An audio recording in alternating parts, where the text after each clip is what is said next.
ध्यान महाचक्रम पहला संस्करण वर्ष 2010 अमरावती 22 दिसंबर।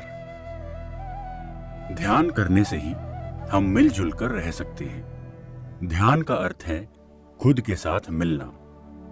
ध्यान में हम खुद के साथ एक हो जाते हैं। बिना ध्यान के हम विभाजित होकर जीते हैं। ध्यान नहीं है तो आत्मा, शरीर, बुद्धि और मन अलग अलग दिशाओं में चलते हैं।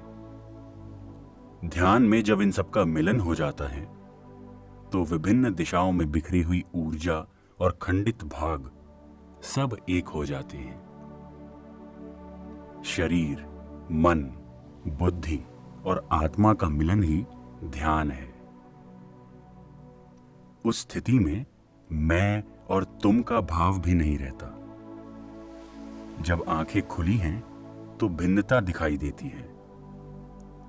आंखें बंद होने से हम अभिन्न हो जाते हैं।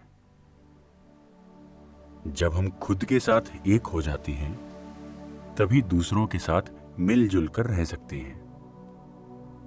जब तक आप एकत्व में नहीं हो तब तक संसार में सुख नहीं है। यदि प्रत्येक व्यक्ति के साथ मिलजुल कर रहना है तो उसका एकमात्र मार्ग है कि पहले हम खुद के साथ एक हो जाएं। ध्यान में रहकर ही हम खुद को शांत करके दूसरों के साथ खुशी से रह सकते हैं। व्यर्थ की बातों से झगड़ा होता है, इसलिए मुंह बंद रखें, मन को शून्य करें, आंखें बंद करके थोड़ी देर के लिए सभी शारीरिक क्रियाएं बंद करके सांसों के साथ एक हो जाएं। सांसों के साथ एक होकर हम कमल के फूल की भांति या एक नवजात शिशु की तरह बन जाते हैं। ध्यान करने से शरीर आरोग्य होता है, मन को संतोष मिलता है, बुद्धि का विकास होता है, आत्मा का अनुभव होता है और हम एक दूसरे के साथ मित्रता और एकता से रह सकते हैं। हम हमेशा अपनी प्रगति के लिए कार्यरत रहते हैं। जो जितनी मेहनत करता है उसकी उतनी ही प्रगति होती है। बुढ़ापे में घंटों ध्यान करना अत्यंत कठिन है, इसलिए बचपन से ही बच्चों को ध्यान करना सिखाना चाहिए। ध्यान सबसे उच्च शिखर है। जैसे पहाड़ पर चढ़ने के लिए बहुत ऊर्जा चाहिए, ऐसे ही बचपन और जवानी के समय जब शरीर में ऊर्जा है तभी ध्यान करना शुरू करें। भागना, दौड़ना बहुत आसान है। कुछ भी ना करते हुए शांत बैठना बहुत मुश्किल है। जैसे रोना आसान है, हंसना मुश्किल है। अकेले रहना आसान है, मिलजुल कर रहना मुश्किल है। जब आप संग में रहते हो तो सबका ध्यान अनुभव सुनना है और अपना अनुभव दूसरों को बताना है। दूसरों का अनुभव सुनना और अपना अनुभव बताना, ये पीएसएसएम का मुख्य सिद्धांत है। ध्यान सर्व रोग हारिणी, सकल भोगकारिणी, सत्य ज्ञान प्रदायिनी, सर्व संशय परिहारिणी, सर्व समस्या परिष्कारिणी है। कोई भी समस्या हो, ध्यान करें। हमारा मुख्य संदेश है, कोई डॉक्टर नहीं, कोई दवाई नहीं। डॉक्टर के पास ना जाएं और दवाई ना लें। ध्यान करने से जो ऊर्जा मिलती है उससे हर बीमारी ठीक हो जाती है। 1994 में स्वर्णमाला पत्री जी को बिच्छू ने काटा था। उस समय मैं करनूल बुद्धा पिरामिड में ध्यान सिखा रहा था। स्वर्णमाला पत्री जी ने वहां आकर मुझसे कहा कि मुझे डॉक्टर के पास ले चलो। मैंने उनको पिरामिड के अंदर जाकर ध्यान करने के लिए कहा। बिच्छू का जहर शरीर में फैल रहा था और वे दर्द से कराह रही थी। उस जगह पर कपड़ा बांधकर वे बुद्धा पिरामिड के अंदर ध्यान करने चली गई। उन्होंने लगातार 6 से 7 घंटे तक ध्यान किया। ध्यान से जैसे जैसे उनके शरीर में प्राण ऊर्जा बढ़ रही थी, धीरे धीरे जहर का असर खत्म होता गया। उन्होंने कोई भी दवाई नहीं ली, केवल ध्यान से ही स्वयं को स्वस्थ किया।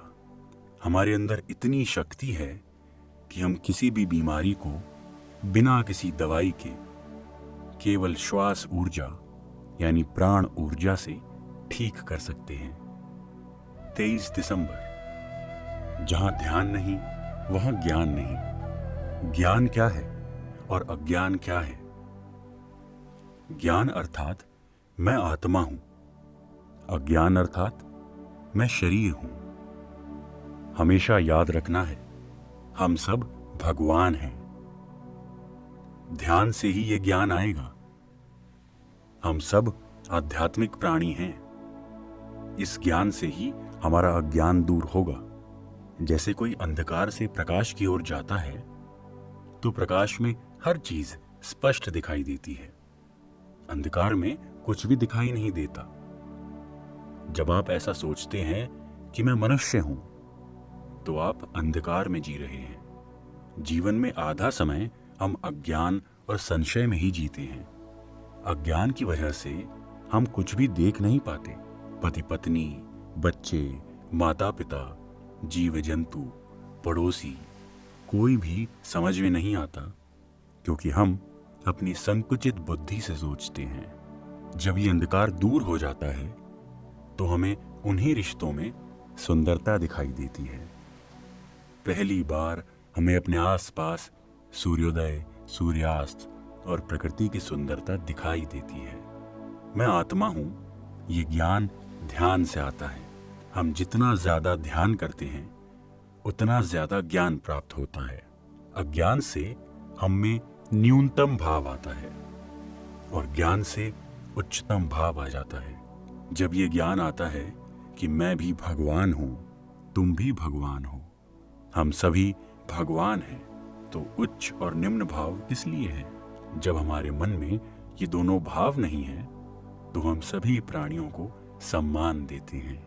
हमें वैराग्य से नहीं, वैभव के साथ जीना है। सर्वत्र उस वैभव को देखना ही आध्यात्मिकता है। PSSM वैराग्य को हटाकर वैभव के साथ लोगों को जीना सिखाने के लिए आया है। आत्मज्ञानी प्रति क्षण वैभव में रहता है। आंख खोलने पर भी वैभव है, आंख बंद करने पर भी वैभव है, दरिद्र की तरह रहने पर भी वैभव है, स्वामी की तरह रहने पर भी वैभव है। PSSM वैराग्य को हटाकर वैभव का स्वागत कर रहा है। ध्यान सूर्य है। जिस तरह संसार में सूर्य से रोशनी है, उसी तरह आध्यात्मिक जगत में ध्यान से प्रकाश है। जिस प्रकार संपूर्ण मानव जाति के लिए एक ही सूर्य है, उसी प्रकार संपूर्ण मानव जाति के लिए ध्यान भी एक ही है। अगर आप सोचते हैं सबके लिए अलग अलग सूर्य हैं, तो आप अज्ञानी हैं। इसी प्रकार हर एक के लिए अलग अलग ध्यान विधान नहीं है, एक ही ध्यान विधान है, श्वासानुसंधान। पिरामिड मास्टर्स इस सत्य को जानकर अनुभव कर चुके हैं। श्वास के साथ रहना ही ध्यान है। जैसे सबके पास कंठ है पर सब गायक नहीं है, ऐसे ही सबके पास श्वास है मगर सब ध्यानी नहीं है। प्रत्येक व्यक्ति को सांसों के साथ एक होकर रहना है। श्वास ही कामधेनु, अक्षय पात्र, चिंतामणि, ऐरावत, वज्रायुध है। जैसे खुलकर गाना संगीत है, वैसे ही श्वास के साथ रहना ध्यान है। पिरामिड मास्टर्स ने एक ही ध्यान यानी श्वासानुसंधान को ही अपनाया है। ध्यान हर एक संकल्प को पूरा करने वाली और सभी समस्याओं को नष्ट करने वाली मणि है। ध्यान सब कार्यों को पूरा करने वाला अक्षय पात्र है। इस अक्षय पात्र से आपको जो चाहिए वो मिलेगा। ध्यान से सिर दर्द से लेकर कैंसर तक सब बीमारियां ठीक हो जाएंगी। ध्यान को लोक कल्याण के लिए उपयोग करने वाला ही पिरामिड मास्टर है। अगर आप दूसरों के विनाश के लिए ध्यान शक्ति का उपयोग करते हैं तो ये एक क्षुद्र विद्या है। इस स्थान से सामूहिक ध्यान की तरंगें निकलकर पूरे भूमंडल में जहां जहां नकारात्मक भाव है उसको रूपांतरित कर रही हैं। तीसरी आंख से देखने पर ही ये पता चलता है, पिरामिड मास्टर जन्म से ही ज्ञानी हैं। वे कितने ही जन्मों में लोक कल्याण कर चुके हैं। लोक कल्याण करना हमारे लिए नई बात नहीं है। ध्यान में आने तक हमें पता नहीं कि हम लोक कल्याण के लिए आए हैं। ध्यान में आने से हमें ये पता चलता है और हम दूसरों को सिखाना शुरू करते हैं। अगर पिछले जन्मों में लोक कल्याण नहीं किया तो इस जन्म में यह करना असंभव है। सभी मास्टर्स पिछले जन्म से ही ज्ञानी, ध्यानी और योगीश्वर हैं। इस जन्म में विभिन्न प्रांत, भाषा, धर्म में पैदा होकर वे अपनी पूरी समर्थता के साथ लोक कल्याण कर रहे हैं। जैसे एक अगरबत्ती की खुशबू चारों ओर फैल जाती है, ऐसे ही ध्यान की ऊर्जा तरंगें पूरे विश्व को तरंगित कर रही हैं। कई पुस्तकों में ऐसा लिखा गया है, ध्यान करना बहुत कठिन है। ये सत्य है, मगर पिरामिड मास्टर्स ने पिछले जन्मों में अत्यधिक ध्यान किया है और बहुत कष्ट सहकर आए हैं। मंगलम पल्ली बालमुरली कृष्णा ने 4 साल की उम्र से ही संगीत कार्यक्रम देना शुरू कर दिया था, क्योंकि उनके पास पिछले जन्मों का अत्यधिक अनुभव था। मोजार्ट ने 4 साल की उम्र से ही गाना लिखना शुरू कर दिया था। इतनी छोटी उम्र में कोई गाना कैसे लिख सकता है? पिछले जन्मों के ज्ञान से हम उस कला के साथ ही पैदा होते हैं और उसमें जल्दी ही निपुण हो जाते हैं। ध्यान करने से ही ये सब पता चलता है, अन्यथा जानना अत्यंत कठिन है। एक बार ध्यान करने से पिछले जन्मों का पूरा ज्ञान आ जाता है। हम सोचते हैं कि हमें कुछ भी पता नहीं, पर अचानक आत्म प्रकाश हो जाता है। पिरामिड मास्टर्स संसार में पले बड़े हैं, तो फिर उन्हें इतना ज्ञान कैसे प्राप्त हुआ? हमारे ज्ञान को लेकर हमें ही आश्चर्य होता है। ये सब ज्ञान पिछले जन्मों से आया है। भविष्य वर्तमान से आता है, वर्तमान भूतकाल से आता है। आज जो कर्म हम कर रहे हैं, इसका फल भविष्य में मिलेगा। आज हम जो फल भोग रहे हैं, वे भूतकाल का परिश्रम है, यानी पिछले जन्मों के संस्कार हैं। हमारा कर्म ही हमारा कर्म फल बन जाता है। हमारा अभ्यास हमारा सिद्धत्व बन जाता है। अभ्यास निरंतर चलता ही रहता है। निपुण होने से पहले अभ्यास, निपुण होने के बाद भी निरंतर अभ्यास। इंद्र आदि देवता एक बार किसी समस्या को लेकर भगवान शिव के पास गए। उस समय शिव ध्यान मग्न थे। सभी देवता जाकर वहां बैठ गए। जब शिवजी ने अपनी आंखें खोली, तब देवताओं ने उनसे पूछा, हमने कितनी तपस्या की, तब कैलाश में आपके पास समाधान के लिए पहुंचे हैं। यहां आकर देखा तो आप भी ध्यान मग्न बैठे हो। आप किस लिए ध्यान में बैठे हो? तब शिवजी ने कहा, आपके लिए मैं महान हूं। मेरे आगे भी बहुत उच्च लोक हैं जो मेरे से उच्च स्तर पर हैं। मैं उनके साथ ध्यान के द्वारा संपर्क स्थापित करता रहता हूं। कैलाश से आगे भी बहुत सारे उच्च लोक हैं। आपको सिर्फ मेरे बारे में ही पता है, मुझे उच्च लोकों के बारे में भी पता है। एक बार भगवान बुद्ध ने अपने शिष्यों से कहा, मैंने आप सबको कितना ज्ञान दिया है, क्या आप जानते हो? शिष्यों ने कहा, आप स्वयं ही बताएं। बुद्ध ने एक शिष्य को कहा, सामने पेड़ से पत्ते तोड़ कर लाओ। शिष्य कुछ पत्ते लेकर आया। बुद्ध ने पूछा, तुम्हारे हाथ में कितने पत्ते हैं? शिष्य ने कहा, जितने पत्ते मेरे हाथ में आए हैं, मैं उतने ही लेकर आया हूं। बुद्ध ने पूछा, पेड़ पर और कितने पत्ते बाकी हैं? शिष्य ने कहा, अनगिनत। बुद्ध ने कहा, जो भी अभी तक मैंने तुम्हें बताया है वे तुम्हारे हाथ में आए पत्तों जितना है। पूरा पेड़ जानना अभी बाकी है। हम जो बता सकते हैं वो बहुत कम है, हमें जो जानना है वो बहुत ज्यादा है। मैंने जो बताया है वो तुम्हारी मुट्ठी में आए पत्तों जितना है, फिर भी उतना बताना बहुत जरूरी है। एक पेड़ को तो नहीं दे सकते, पर एक बीज दिया तो काफी है। वो स्वयं परिश्रम से उस बीज को पेड़ बनाएगा। हम दूसरों को ज्ञान तो नहीं दे सकते, पर ध्यान का सूत्र दे सकते हैं। श्वास के ऊपर ध्यान करना सभी को सिखाया तो इस बीज से एक बड़ा वृक्ष बन जाएगा। बीज कितने भी लोगों को देना चाहो तो दे सकते हो। प्रत्येक व्यक्ति को ध्यान सिखाना अर्थात उस व्यक्ति को ध्यान का बीज देना है। जब आप उस व्यक्ति को ये बताते हो कि आप भगवान हो तो आप उसको ज्ञान का बीज दे रहे हो। प्रत्येक व्यक्ति को ध्यान और ज्ञान का बीज देना ही पिरामिड मास्टर का काम है। उस ध्यान के बीज की परवरिश करके वो भी पिरामिड मास्टर बन जाएगा। सभी मनुष्य एक जैसे ही हैं, जो मास्टर बने हैं या जो मास्टर नहीं बने हैं।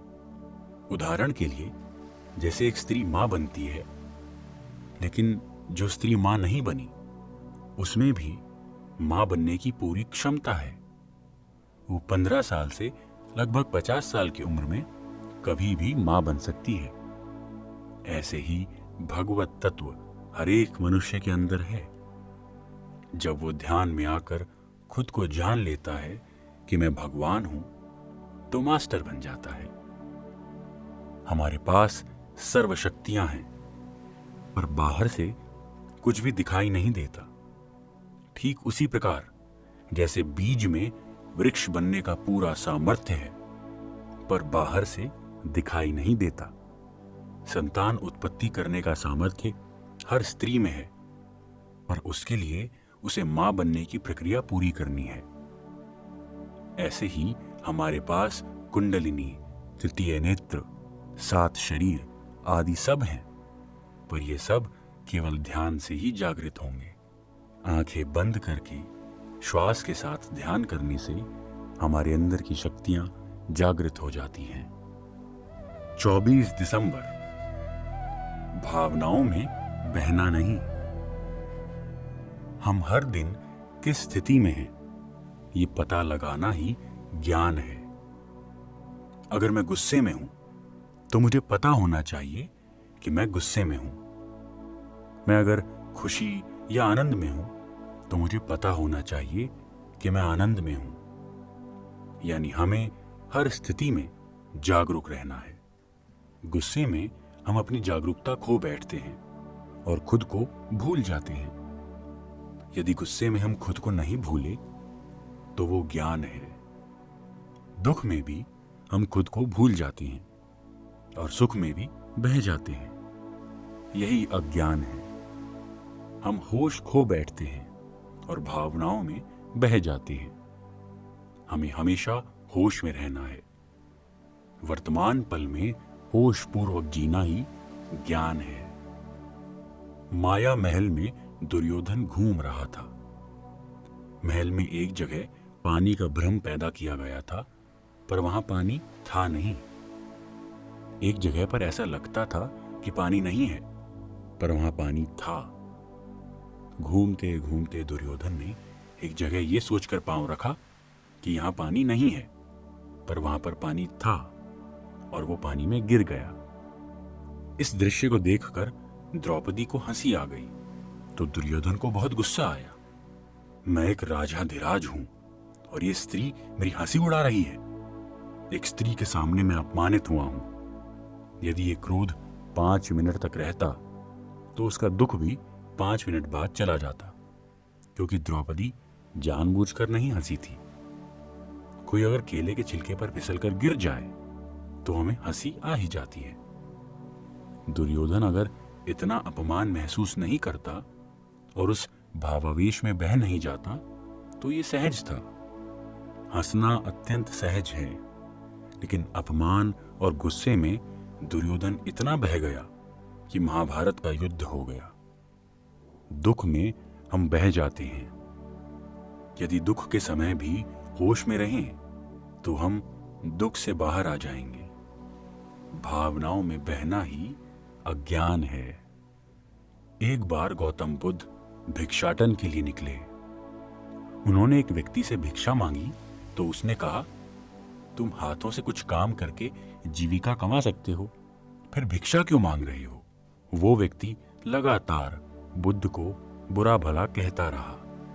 बुद्ध के शिष्य गुस्से से आग बबूला हो रहे थे कि हमारे गुरु का अपमान हो रहा है, लेकिन बुद्ध शांत थे, उस अपमान में बह नहीं गए। तत्पश्चात उस व्यक्ति ने बुद्ध को भिक्षा दी, लेकिन बुद्ध ने भिक्षा लेने से इनकार कर दिया। उस व्यक्ति ने पूछा, अब तुम भिक्षा लेने से क्यों इनकार कर रहे हो? बुद्ध ने कहा, जिस प्रकार मैंने तुम्हारी भिक्षा तुम्हें वापस लौटा दी, उसी प्रकार मैंने तुम्हारे अपशब्द भी तुम्हें ही वापस लौटा दिए हैं। प्रत्येक दिन हमारे जीवन में कुछ ऐसे ही दुख सुख के पल आते हैं। हर व्यक्ति को जीवन में मान और अपमान मिलता है। जो अपमान में बह गया वो अज्ञानी है। जब गांधी जी इंग्लैंड में थे तो वहां के लोगों ने उनको नेकेड इंडियन कहकर उनका अपमान किया था। गांधी जी ज्ञानी थे, इसलिए वे मान और अपमान से प्रभावित नहीं हुए। मान और अपमान को पानी में खींची गई लकीर की तरह लेना है, क्योंकि पानी के ऊपर खींची गई लकीर अस्थायी है। हमें मान अपमान को भी उसी तरह समझना है। जब आदमी किसी ऊंची पदवी पर होता है तो अहंकार से उसकी आंखें चढ़ जाती हैं और वो सबको अपने से छोटा समझने लगता है। कुछ समय तक जीत का जश्न मनाना ठीक है, लेकिन बाद में जिम्मेदारी से काम करना है। जो अपनी खुशी में बह जाते हैं वे भी अज्ञानी हैं। ज्ञानी मान या अपमान होने पर भी तटस्थ स्थिति में रहता है, क्योंकि वो जानता है कि दोनों ही स्थितियां अस्थायी हैं। ये ज्ञान और समत्व ध्यान से ही आता है। ध्यान से हम मान अपमान दोनों स्थितियों में स्थिति प्रज्ञ में रहते हैं। जिस प्रकार कुछ रोगों से बचाव के लिए बच्चों को बचपन में ही टीका लगा दिया जाता है ताकि आगे भविष्य में बीमारी ना हो, ठीक ऐसे ही शिष्य जब गुरु के पास डांट खाकर समाज में जाता है तब उसको दूसरों की डांट का असर नहीं होता। गुरुकुल में गुरु जानबूझकर शिष्य का अपमान करता था ताकि शिष्य में सहन शक्ति का विकास हो। इस तरह शिष्य गुरुकुल में ही परिपक्व हो जाता था। महाकवि भारवी के पिता भी महाकवि थे। वे हमेशा भारवी को डांटते रहते थे कि तुमसे कुछ नहीं होता। भारवी सोचते कि मैं इतना महान कवि हूं, मुझे इतने इनाम मिलते हैं, लोग वाह वाह करते हैं, मगर मेरे पिता हमेशा मुझे डांटते रहते हैं। एक दिन उन्हें बहुत गुस्सा आया और वे एक पत्थर लेकर छत पर बैठ गए कि आज मैं अपने पिता को मार डालूंगा।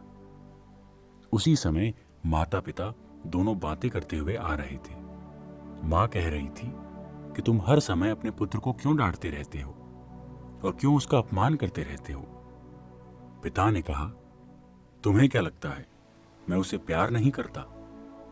मैं उससे बहुत प्यार करता हूं, लेकिन मैं भी अगर उसे मान देता रहा तो वो बहुत अहंकारी हो जाएगा। जब भी उसे इनाम मिलता है तो मुझे बहुत अच्छा लगता है। भारवी ने जब ये बात सुनी तो सोचा, मैं ऐसे पिता को मारने चला था जो मेरी भलाई के लिए सोच रहे हैं कि मुझे अहंकार ना हो। वे मुझे बहुत प्यार करते हैं।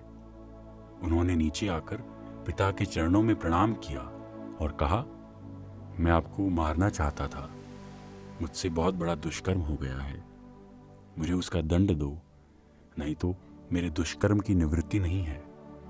पिता ने कहा, ये तो गलत है कि तुमने मुझे मारने की कोशिश की। मैं तुम्हें दंड अवश्य दूंगा और शिक्षा भी दूंगा। तुम्हारा दंड ये है कि तुम 6 महीने अपने ससुराल में जाकर रहो। भारवी अपने ससुराल चला गया। पहले महीने में सास ससुर ने उसे बहुत सम्मान दिया और फूलों की तरह रखा। 1 महीने बाद उससे पूछा कि आप वापस कब जाओगे? भारवी ने कहा, अभी मैं कुछ दिन और रुकूंगा। अगले महीने से ससुराल में उसे सादा खाना मिलने लगा। तीसरे महीने में सास ससुर ने कहा, अब यहीं रहना है तो खेत में थोड़ा काम कर दिया करो।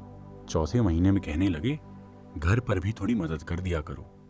भारवी चुपचाप सब अपमान सहता रहा, क्योंकि उसे दंड के 6 महीने पूरे करने थे।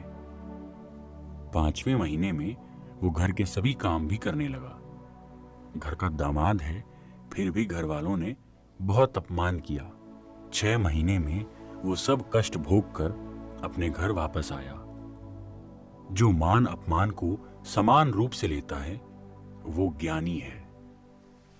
ज्ञान का अर्थ है स्थिति प्रज्ञ में रहना, यानी अमीरी गरीबी, मान अपमान, दुख सुख सभी को एक समान लेना।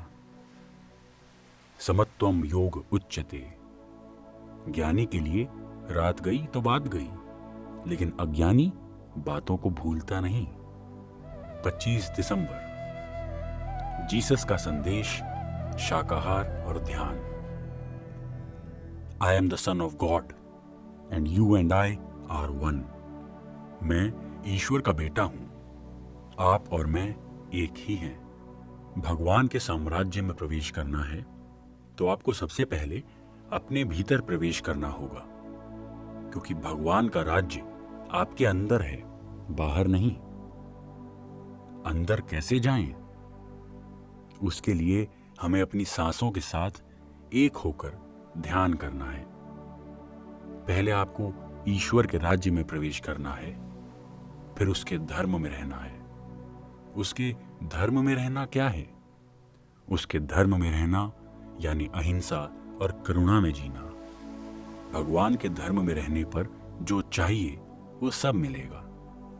Seek ye the kingdom of God and his righteousness first, and then all else will be added unto you.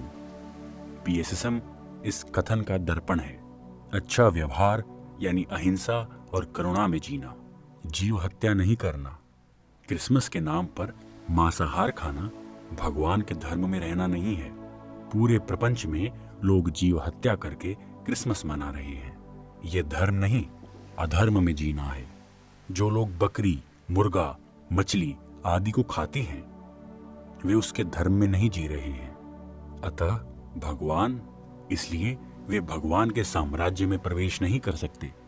जो लोग शाकाहार, ध्यान और अहिंसा में जीते हैं उनको सुख, शांति, मोक्ष, मुक्ति, बुद्धि, धैर्य, ज्ञान, शक्ति, सभी प्रकार का ऐश्वर्य मिलता है। यदि आप ध्यान करते हैं और ईश्वर के धर्म का पालन करते हैं तो आपको जीवन में जो चाहिए वो मिलेगा। केवल एक ध्यानी, शाकाहारी ही जीसस को समझ सकता है। पिरामिड मास्टर्स सब जीसस की तरह हैं। हम हर दिन ईश्वर के राज्य में प्रवेश करते हैं, यानी श्वास के ऊपर ध्यान लगाकर स्वयं के भीतर जाते हैं। देव राज्य यानी बैकुंठ धाम। हम सोचते हैं कि मरने के बाद हम वैकुंठ जाएंगे। जीते जी वैकुंठ में जाना ही ध्यान है। जो जीवित रहते हुए वैकुंठ नहीं जाएगा वो मरने के बाद भी नहीं जा सकता। जब मरने से पहले अज्ञान नहीं मिटा तो मरने के बाद क्या मिटेगा? शरीर में रहते हुए अपने अज्ञान को मिटाना है, तभी ईश्वर के राज्य में प्रवेश होगा। वैकुंठ के द्वार पर जय और विजय 2 द्वारपाल हैं। ये जय विजय यानी हमारा उच्छ्वास निश्वास हैं, जो द्वारपाल की तरह अंदर और बाहर आते जाते हैं। वैकुंठ द्वार खोलना है तो पहले वैकुंठ द्वार के सामने पहुंचना है। वैकुंठ द्वार यानी हमारी नाक, जो पिरामिड की तरह है। ये पिरामिड ही वैकुंठ द्वार है। जब हम जय विजय के साथ विनय से रहते हैं तभी हम वैकुंठ द्वार के अंदर प्रवेश कर सकते हैं। मरने के बाद मास्टर्स हमें फूलों के रथ में बिठाकर वैकुंठ लेकर जाते हैं। ये परलोक में विजय है। इस लोक में जय और परलोक में विजय ध्यान से ही संभव है।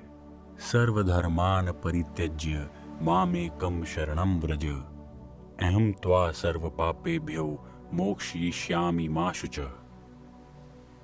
श्री कृष्ण ने अर्जुन से कहा, सब परधर्मों को छोड़कर अपने आत्मधर्म का पालन करो। दूसरा कोई भी तुम्हारी रक्षा नहीं कर सकता। ध्यान से सभी कर्म नष्ट हो जाएंगे।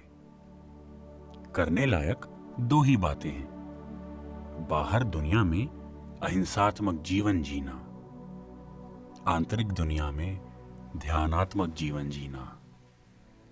जितना हम ध्यान करेंगे उतना ही करुणा में रहेंगे। जैसे पेड़ की जड़ जितनी अंदर जाती है, पेड़ उतना ही ऊपर बढ़ता है। पेड़ में फल फूल होने के लिए जड़ का धरती के अंदर तक जाना बहुत जरूरी है। इसी प्रकार संसार में सौभाग्य पाने के लिए स्वयं के भीतर जाना जरूरी है। जैसे अंदर की जड़ खराब होने से ऊपर पेड़ खराब हो जाता है, ऐसे ही ध्यान अंदर की जड़ है और बाहर दिखने वाले फल फूल हमारा ऐश्वर्य और सौभाग्य है। भाग्यवान बनने के लिए जड़ों का नीचे फैलना बहुत जरूरी है। हम जितना ज्यादा ध्यान करते हैं, हमारी जड़ें उतनी मजबूत होती हैं, उतना ही हम बाहर विस्तार करते हैं और धर्म में जीते हैं। भगवान का राज्य बाहर नहीं, यानी बाहर मंदिर, मस्जिद, चर्च, काशी, अमरनाथ, हिमालय, मानसरोवर, मक्का आदि में नहीं, स्वयं के भीतर है। जीसस ने कहा है कि the kingdom of God is with in. 2000 साल पहले ही जीसस ने ये बताया है। इसके बाद भी हम दुर्भाग्य स्थिति में क्यों हैं? देव वाक्य सुना नहीं, उसका पालन नहीं किया, बल्कि जीसस को ही सूली पर चढ़ा दिया। जीसस ने कहा, हे भगवान, इनको कुछ नहीं पता, ये क्या कर रहे हैं, इन्हें क्षमा कर देना। जीसस को सूली पर चढ़ाना जितना पाप है, उतना ही पाप एक मुर्गी, मछली आदि को मारना है। जब तक ये क्रूरता खत्म नहीं होगी, तब तक भूमंडल में शांति की स्थापना नहीं होगी। बाइबल, वेद, उपनिषद सभी में जो भी बताया गया है, इन सब का सार एक ही है। अंदर जाने का विधान यानी ध्यान, बाहर जीने का विधान यानी अहिंसा। 26 दिसंबर। सामान्य ज्ञान ही व्यवहारिक बुद्धिमत्ता है। ध्यान से ज्ञान प्राप्त होता है और ज्ञान से ही मुक्ति मिलती है। यही व्यवहारिक ज्ञान का सूत्र है। व्यवहारिक ज्ञान क्या है? बुद्धिमत्ता ही व्यवहारिक ज्ञान है। यह बुद्धिमत्ता क्या है? हमें कब क्या करना है, क्या नहीं करना है, समय समय पर दूसरों के साथ कैसे व्यवहार करना है, यह जानना ही बुद्धिमत्ता है। जब मैं बात कर रहा हूं, तो आपको अपना मन मेरी बातों पर केंद्रित करना है। आपके लिए यह जरूरी है, तभी आपको समझ आएगा। यदि आपका मन इधर उधर भटक रहा है, तो मेरी बात आप तक नहीं पहुंचेगी और आप कुछ का कुछ समझ लेंगे। आपको अपना मन, बुद्धि और सर्वस्व केंद्रित करके मेरी बातों को श्रद्धा और एकाग्रता से सुनना है। इसी को विवेक कहते हैं। विवेक अर्थात जब जो करना है वो करना है, जो नहीं करना वो नहीं करना है। जैसे जब दो लोग बात कर रहे हैं तो तीसरे को बीच में नहीं बोलना चाहिए। जब उनकी बात खत्म हो जाए तब अपनी बात करनी चाहिए। सब लोग एक ही समय में बात करें तो चाहे वो सत्य ही बता रहे हों, पर वो सत्य किसी को समझ नहीं आएगा। चाय और कॉफी दोनों ही अच्छे हैं, पर दोनों को एक साथ पिया तो दोनों का स्वाद खराब हो जाएगा, क्योंकि दोनों का स्वाद अलग अलग है। दोनों के बीच में थोड़ा अंतराल देना है। इसी को विवेक कहते हैं। जब आपको बात करने के लिए माइक दिया गया है, तो आपको निश्चित समय अनुसार बात करना है। यही विवेक है। आपको पता होना चाहिए क्या करना है, कब करना है, क्यों करना है, कैसे करना है। साथ ही ये भी पता होना चाहिए क्या नहीं करना है, कब नहीं करना है, क्यों नहीं करना है। ये क्षमता होना ही व्यवहारिक ज्ञान है। जब सभा में सब लोग बैठकर किसी महत्वपूर्ण विषय पर बात कर रहे हैं तो बीच में से उठकर चले जाना या अपनी बात कहकर उठ जाना, ये अविवेक है। हर व्यक्ति अपनी मनमानी से बात करता है।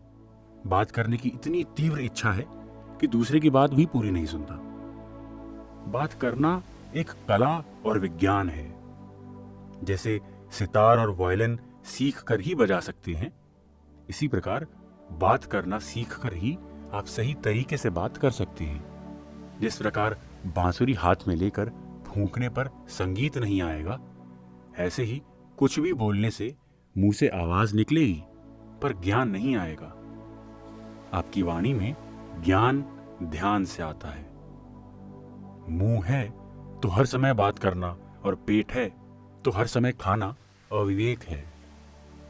जिस प्रकार हर वाद्य में लय और श्रुति होती है, उसी प्रकार वाणी में भी लय और श्रुति होती है। जब हमारे अंदर सरस्वती वास करती हैं तो मुंह से जो भी निकलेगा उसको वाणी कहते हैं। ध्यान से पहले मुंह से अविवेकपूर्ण बातें निकलती हैं, लेकिन ध्यान के पश्चात विवेक, कला, ज्ञान सब आ जाता है। जो विवेक से बात करता है वो ज्ञानी है। जैसे वाद्य बजाने वाला अपने वाद्य की अच्छी तरह देखभाल करता है और अपना वाद्य दूसरों को छूने भी नहीं देता। जैसे वाद्य संगीत का उपकरण है, ऐसे ही मुंह ज्ञान के लिए उपकरण है। इस उपकरण की अच्छी देखभाल करनी है। जब कुछ नहीं जानते हो तो मौन रहना है। पिरामिड मास्टर्स के पास हिमालय जितना व्यवहारिक ज्ञान है। यह ज्ञान हिमालय जितना ध्यान करने से आया है। आप तीसरी आंख, आध्यात्मिकता, पूर्व जन्म, सूक्ष्म शरीर, इन सब के बारे में नहीं भी जानते, लेकिन अगर आपको व्यवहारिक ज्ञान है तो ये अति उत्तम है।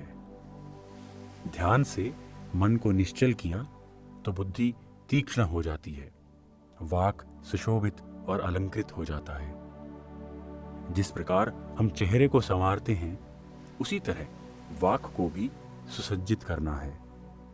कोमलता पूर्वक बात करना है। किस शब्द पर जोर देना है, किस शब्द पर जोर नहीं देना है, वो पता होना चाहिए। जिस प्रकार राग में विभिन्नता होती है, उसी प्रकार वाणी में भी विभिन्नता होती है। हर परिस्थिति में मुंह से उचित बात ही निकलनी चाहिए। अगर आपके अंदर सरस्वती नहीं है तो अज्ञान और अपशब्द ही निकलेंगे। जैसे गाना गाते या बजाते समय एक राग में दूसरा राग नहीं आना चाहिए, ऐसे ही हमारा वाक क्षेत्र भी शुद्ध होना चाहिए। हमें वाक क्षेत्र को शुद्ध करने के लिए निरंतर रियाज करना है। एक ज्ञानी कैसे बात कर रहा है उसको देखकर सीखना है। समयानुकूल, संदर्भानुकूल, सत्यानुकूल, धर्मानुकूल और परिस्थिति अनुकूल बात करना है। ये सब ज्ञान ध्यान करने से ही आएगा। मन की तरह शरीर भी चंचल है, इसलिए आसन सिद्धि जरूरी है। मन कहीं भी जा सकता है, पर शरीर को स्थिर रखना है। मन कितना भी भटके, लेकिन आंख नहीं खोलनी है। यही आसन सिद्धि है। ध्यान से हमारी आत्मा का पोषण होता है। शरीर की भूख अलग है और आत्मा की भूख अलग है। शरीर की भूख थोड़े से भोजन से मिट जाती है, लेकिन आत्मा की भूख अनंत है। उसमें जितना डालते हैं वो यज्ञ में आहुति की तरह समा जाता है। ध्यान करने से आत्मा को तृप्ति मिलती है। संगीत सुनने से, प्रकृति की शोभा, सूर्योदय, सूर्यास्त आदि देखने से आत्मा की भूख शांत होती है। भगवत गीता किंचित धीता, गंगा जललव कणिका पीता। थोड़ी सी भी भगवत गीता पढ़ी, एक बूंद भी गंगा जल पिया, अर्थात कौन सा गंगा जल? ये गंगा इलाहाबाद, काशी, प्रयाग की गंगा नहीं। उस गंगा का जल पीने से कुछ नहीं होगा। आदि गुरु शंकराचार्य जी ने कहा है कि जब हम ध्यान करते हैं उस समय हमारी जीभ के नीचे प्राण शक्ति एक बिंदु में एकत्रित हो जाती है। वही आकाश गंगा है। उस गंगा जल की एक बूंद भी पी लेते हैं तो हमें भूख नहीं लगती। फिर खाना हम केवल रुचि के लिए खा सकते हैं। शंकराचार्य जी ने उस गंगा का जल पीने के लिए कहा है जो गंगा ध्यान से उतरती है। गंगा यानी ध्यान गंगा, आत्मज्ञान की गंगा से एक बूंद भी जल पिया, थोड़ी भी भगवद गीता पढ़ी तो अत्यंत लाभ होगा। सकृदपि येन मुरारी समर्चा क्रियते तस्य यमेन न चर्चा। माया अर्थात मृत्यु। जो माया का भेद जान गया है, उस आत्मज्ञानी से ज्ञान सुना तो आपका जन्म धन्य हो जाएगा। जिसने ये जान लिया है कि मृत्यु तो है ही नहीं, वो आत्मज्ञानी है। जो ध्यान, स्वाध्याय और सज्जन सांगत्य करता है, जब वो शरीर छोड़कर जाता है तो उच्च लोक में उससे कोई भी प्रश्न नहीं किया जाता, क्योंकि वो जीवन में उत्तीर्ण हो गया है। जो अनुत्तीर्ण होता है उससे पूछा जाता है कि उसने ये तीनों काम क्यों नहीं किए। हमारे शरीर के सब अंग सही हैं, लेकिन बुद्धि सही नहीं है। हमें अपनी बुद्धि को ठीक करना है। हम मूर्ति पूजा करते रहते हैं और भगवान से कुछ ना कुछ मांगते रहते हैं। उच्च लोकों से कोई भी आपकी मदद करने नहीं आएंगे। वे तो केवल साक्षी हैं। जैसे क्रिकेट के मैदान में जब कोई खिलाड़ी बल्लेबाजी करता है, तब उस समय उसे कोई भी नहीं बताएगा कि बल्लेबाजी कैसे करनी है। उसे स्वयं अपनी बुद्धि से खेलना है। अंपायर खेल के समय साक्षी भाव से देखता रहता है। इसी तरह उच्च लोकों के मास्टर्स साक्षी भाव से देखते रहते हैं कि आप कैसे खेल रहे हो। खेल के समय हस्तक्षेप करने की इजाजत नहीं देता। उस समय प्रशिक्षक आपको कुछ भी नहीं बता सकता, लेकिन खेल खत्म होने के बाद आपने कहाँ गलती की, उस बात की चर्चा की जाती है। आपको स्वयं ही अपना लक्ष्य निर्धारित कर उसको प्राप्त करने के लिए संघर्ष करना है। ध्यान करने से ही आत्मज्ञान मिलेगा। 27 दिसंबर, भज गोविंदम अर्थात ध्यान। प्राणायामम प्रत्याहारम नित्यानित्य विवेक विचारम। जाप्य समेत समाधि विधानम कुर्ववधानम महदवधानम। शंकराचार्य जी के भज गोविंदम में ध्यान के बारे में बताया गया है। आंखों से हम देखते हैं, कानों से सुनते हैं। जब आंखें बंद करके बैठ जाते हैं तो इंद्रियां अंतर्मुखी हो जाती हैं और हम अपने अंदर का आनंद लेते हैं। जब तक प्राणायाम नहीं करेंगे, प्रत्याहार नहीं मिलेगा। प्रत्याहार यानी प्राण ऊर्जा का प्रवाह। प्राणायाम करने से प्रत्याहार मिलेगा। प्रत्याहार से नित्यानित्य विवेक आएगा। विवेक से समाधि विधान आएगा। आदि शंकराचार्य जी ने हमें एक ही श्लोक में सब ज्ञान दे दिया है। प्रतिदिन ध्यान अभ्यास करना है। जैसे संगीत का अभ्यास करते हैं, निरंतर ध्यान अभ्यास करना है, तब सर्व समाधान स्थिति प्राप्त होती है। अर्थात मन हमेशा संतुलित रहता है। अंतर समाधि स्थिति होने से बाहर स्थिति प्रज्ञा प्राप्त होती है। यानी जय अपजय, मान अपमान, सुख दुख का असर नहीं होता। जन्म यानी आत्मा का शरीर में प्रवेश करना, मृत्यु अर्थात आत्मा का शरीर छोड़ देना। जब ध्यान में हम ये सब जान लेते हैं, तभी जन्म और मृत्यु के समय स्थिति प्रज्ञा में रह सकते हैं। जब जन्म और मृत्यु के बारे में कुछ नहीं जाना, तो समय आने पर जब मृत्यु आती है, उस समय स्थिति प्रज्ञा में कैसे रहना है, ये पता नहीं चलेगा। ध्यान अभ्यास करने से ही ऐसी समाधि स्थिति आएगी। 28 दिसंबर, दूसरों के निजी मामलों में हस्तक्षेप ना करें, किसी के निजी मामले में दखल ना दें। यही ज्ञान है। हर घर में माता पिता, पति पत्नी, बच्चे, सास ससुर एक दूसरे के मामले में दखल देते हैं। ये अज्ञान है। आपका अज्ञान ही आपके दुख का कारण है। ज्ञान का अर्थ है दूसरों के निजी मामलों में हस्तक्षेप ना करना। ये बात हमेशा याद रखें। आप किसी व्यक्ति को साधारण शब्दों में मांस ना खाने की सलाह दे सकते हैं। अगर वो खाता है तो उसका कर्म है, उसे वो खुद भुगतेगा। ध्यान करना है, शाकाहारी बनना है, आत्महत्या नहीं करनी है, ऐसा कहना हमारा धर्म है। पर किसी के व्यक्तिगत जीवन में हस्तक्षेप ना करना, यही ज्ञान है। आपका ज्ञान ही आपको मुक्ति देता है। आपका ज्ञान दूसरों को मुक्ति नहीं दे सकता। प्रहलाद के ज्ञान से हिरण्यकश्यप को मुक्ति नहीं मिली। श्री कृष्ण के ज्ञान से सत्यभामा को मुक्ति नहीं मिली। विदुर के ज्ञान से दुर्योधन को मुक्ति नहीं मिली। सांसारिक विषयों का ज्ञान केवल नौकरी तक ही सीमित है। उससे मुक्ति, शांति, तृप्ति, आरोग्य आदि प्राप्त नहीं होता। ज्ञान यानी तुम शरीर नहीं आत्मा हो। हर सुख दुख में स्थिति प्रज्ञा में रहना ही ज्ञान है। हमें दूसरों के साथ ऐसे रहना है जैसे कमल के पत्ते पर पानी की बूंदें रहती हैं।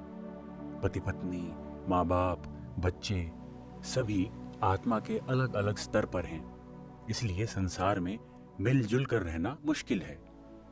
अगर सब लोग साथ में मिलकर ध्यान करें तो सब मिलजुल कर रह सकते हैं और संसार में ही निर्वाण प्राप्त कर सकते हैं। संसार में ध्यान नहीं तो संसार दुख का सागर है और सब जीवन अस्त व्यस्त है। जहां दुख नहीं वहां मुक्ति है। जब माँ बाप आत्मज्ञानी होते हैं तो घर स्वर्ग बन जाता है। पढ़ाई, शादी, खाना, अन्य कलाओं में माँ बाप को बच्चे की पसंद के अनुसार चलना चाहिए। उन पर दबाव डालकर हिंसा या हस्तक्षेप नहीं करना चाहिए। आत्मा का परमात्मा से मिलना मुक्ति नहीं। आत्मा कहीं जाकर परमात्मा से नहीं मिलती। जैसे एक माँ से बच्ची जन्म लेती है, फिर ये बच्ची माँ की कोख में वापस नहीं जा सकती। माँ की कोख से जन्म लेकर वो बच्ची भी माँ बन सकती है। एक बीज से वृक्ष आया है, लेकिन वो वृक्ष वापस बीज के अंदर नहीं समा सकता। बीज से पेड़ बनकर फिर पेड़ से बीज आते हैं। इसी प्रकार एक मूर्ख आत्मा, शैशव आत्मा, शुभ आत्मा, महात्मा बनकर फिर परमात्मा बनती है। हम निरंतर प्रगति कर रहे हैं। ये प्रगति ज्ञान से होती है। ज्ञान ध्यान से आता है। ध्यान और ज्ञान होने से ही हम मुक्त होते हैं। जैसे तीसरी कक्षा में उत्तीर्ण होने से हम चौथी कक्षा में जाते हैं और हमें तीसरी कक्षा से मुक्ति मिलती है। अगर कोई उत्तीर्ण नहीं हुआ तो उसे वही सब दोबारा पढ़ना पड़ता है। यह मुक्ति नहीं, बंधन है। जिस कक्षा में हम हैं उसी समय श्रद्धा से पढ़ाई करके आगे बढ़ना ही मुक्ति है। तीसरी कक्षा में 10वीं कक्षा का पाठ्यक्रम जानना जरूरी नहीं है। ऐसे ही ब्रह्मांड में अनंत नक्षत्र और ग्रह हैं। उन सब के बारे में जानने की जरूरत नहीं है। मेरे जीवन में दुख रहित स्थिति हो, वही मेरी मुक्ति है। उसके लिए ज्ञान चाहिए। ज्ञान यानी दूसरों के मामले में कदापि हस्तक्षेप ना करें। 29 दिसंबर, विनम्रता विद्या का प्रसाद है। ध्यान से ज्ञान, ज्ञान से मुक्ति, यही एकमात्र सूत्र है। जैसे सूर्य से प्रकाश आता है, ध्यान से ज्ञान आता है। जहां सूर्य नहीं वहां प्रकाश नहीं, जहां ध्यान नहीं वहां ज्ञान नहीं। प्रकाश द्वारा प्राप्त ज्ञान ही मुक्ति देता है। बार बार सुने, 1000 बार सुने, तभी हमारे अंदर ये ज्ञान बस जाएगा। ज्ञान तरह तरह का होता है। ज्ञान का विशेष रूप है विनम्रता। विनम्रता विद्या से आती है। विनम्रता ध्यान का प्रकाश है। विद्या विनय संपन्ने ब्राह्मणे गवि हस्तिनी। जिस ब्राह्मण के पास विद्या और विनय है वही ब्रह्मज्ञानी है। संसार में विनम्रता का अभ्यास करने के लिए अनेक अवसर मिलते हैं। हिमालय में केवल सिद्धि मिलेगी, समाज में ही हम विनय का अभ्यास कर सकते हैं। विनय हमारे हाव भाव और आंखों से प्रकट होता है। जैसे हम ध्यान का अभ्यास करते हैं, ऐसे ही विनम्रता का अभ्यास भी करना है। आध्यात्मिक विज्ञान में विनम्रता अत्यंत जरूरी है। विनम्रता विद्या का प्रसाद है। विद्या अर्थात विज्ञान और कला, हमें ये दोनों ही सीखना है। ध्यान से जो ज्ञान मिलता है वो ज्ञान परिपक्व होकर विनम्रता में झलकता है। जब दो लोग मिलते हैं तो पता चलता है कि उनके पास विनम्रता है कि नहीं। मास्टर्स भी यही देखते हैं कि विनम्रता किसके पास है। यदि विद्या और सभी कलाएं हैं लेकिन विनम्रता नहीं है तो उनकी नजर में उस विद्या की कोई कद्र नहीं। लेकिन अगर विनम्रता है और कला नहीं है तो मास्टर्स उस व्यक्ति पर प्रसन्न हो जाते हैं। 30 दिसंबर, खुद के ऊपर विश्वास। हमारे अंदर अनंत शक्तियां हैं। प्रत्येक आत्मा शक्ति का अथाह सागर है। हमारे अंदर महासागर जितनी शक्ति है। हमें इस बात पर पूर्ण विश्वास होना चाहिए। अधिकार, धन दौलत, नाम, पैसा, जो भी चाहिए, खुद के अंदर जाने से सब कुछ मिलेगा। सिर दर्द, पेट दर्द, कैंसर आदि कोई भी बीमारी ध्यान करने से ही ठीक हो जाएगी।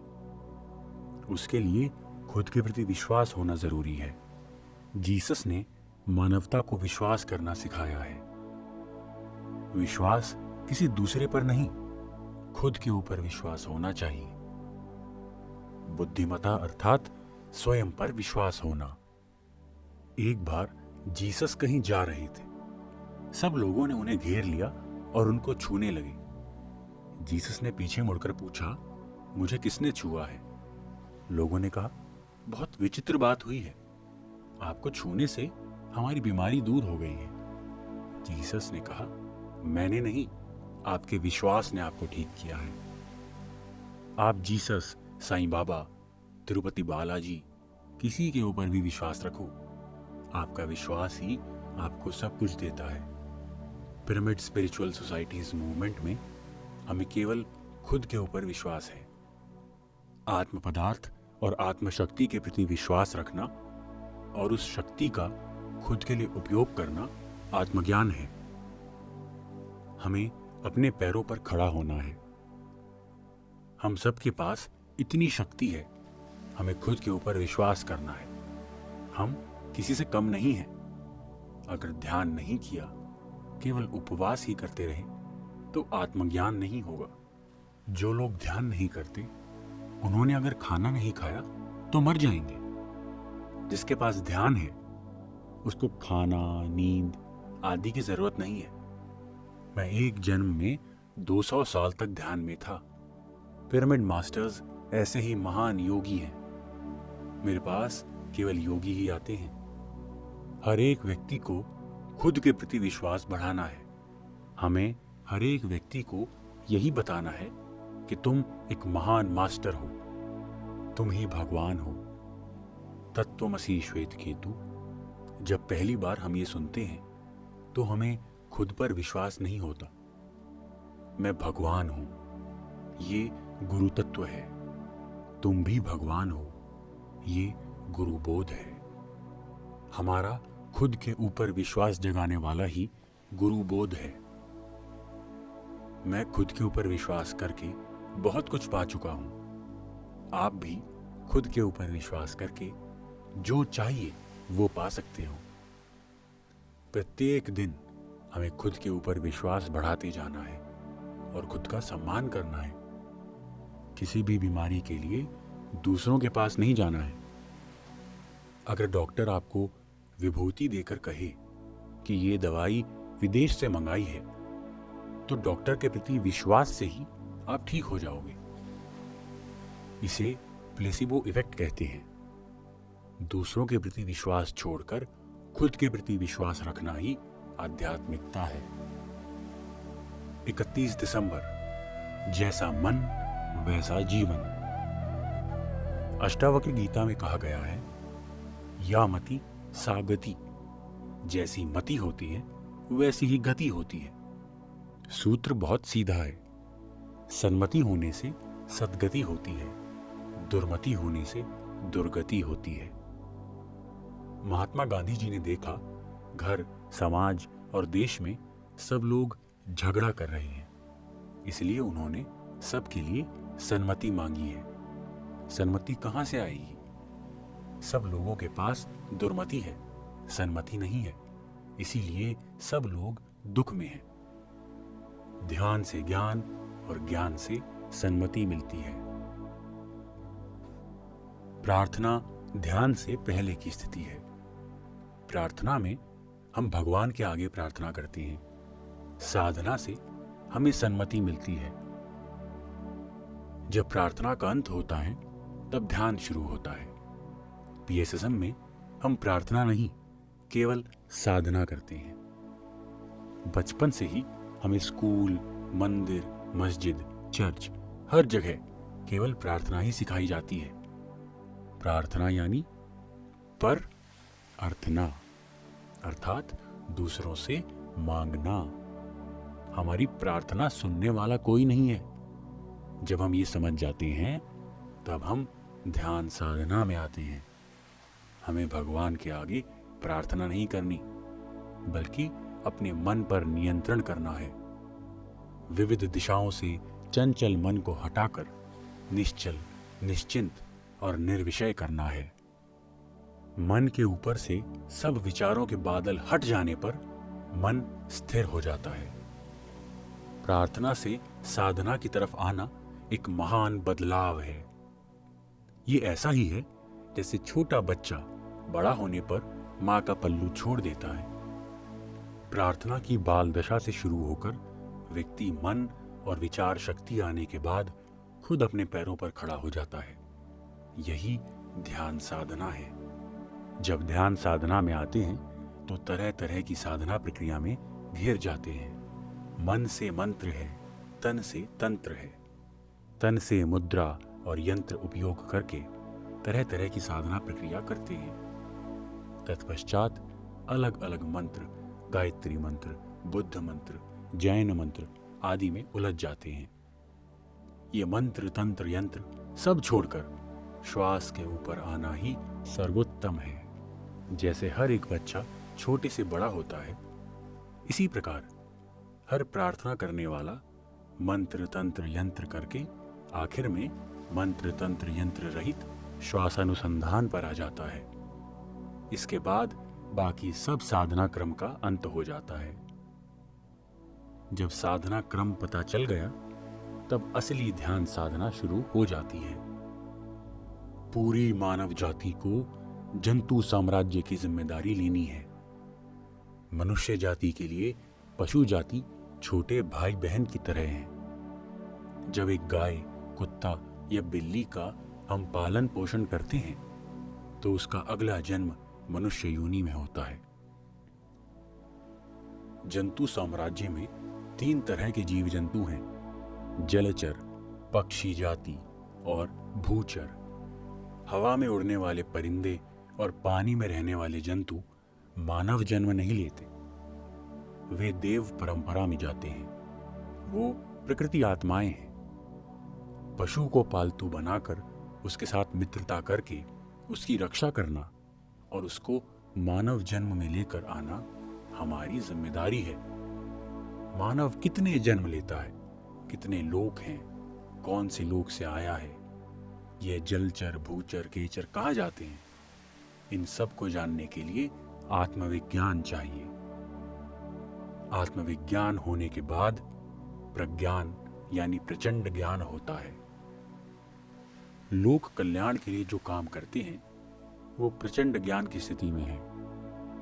वे आत्मज्ञानी और आत्मविज्ञानी हैं। वे मैं और मेरा को मिटाकर दूसरों के लिए कष्ट कर रहे हैं।